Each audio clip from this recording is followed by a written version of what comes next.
been asked in the recent weeks, why are you collecting all of these taped TV? And my response to that is, I think it's important to look at the past and find treasures and hold on to those, because we live in an era where everything is stored in the cloud, or we take a picture or we take a video and it's gone. And not many times I didn't think about it, but looking back in the past, over from the 70s into the early 2000s or even mid 2000s, we had so many different recording options that changed very quickly from analog to digital.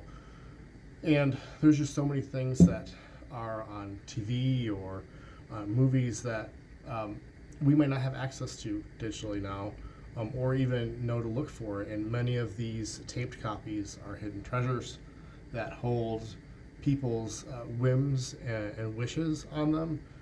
I'm not I didn't go to school for archiving or library sciences. Next life, definitely planning on it. This life, not too late, but probably not something I'm invested in. But I'm blessed with some space to store some of this stuff. We do have a warehouse in Kalamazoo that has a bunch of mopeds and other memorabilia in it, and now I've started collecting, a lot of these taped copies. Some people have referred to it as just junk, and I don't think it's junk. Just like I don't think weeds are weeds. The weeds are plants that are either native, or they have been moved in from whatever country they originated from.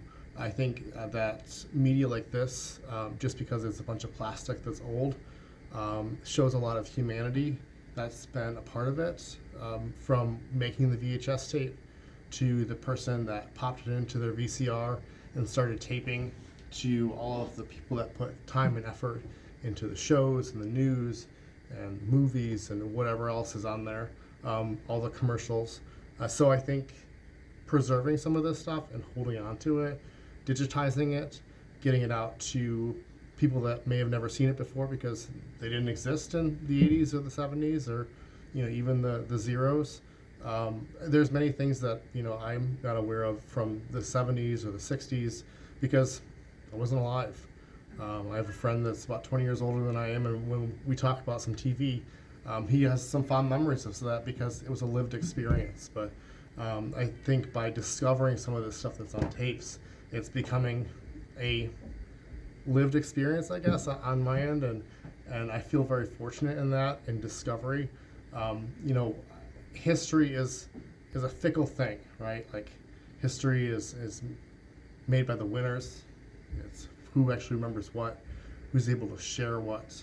Oftentimes, the history of media might be who won popular opinion, or maybe just not enough people either not necessarily cared, but maybe just went into the dust because people didn't know where to look. And so I'm finding great joy in not knowing where to look, but finding archives that might be in a storage container or an estate sale or a garage sale or somebody's friend's mom's grandma.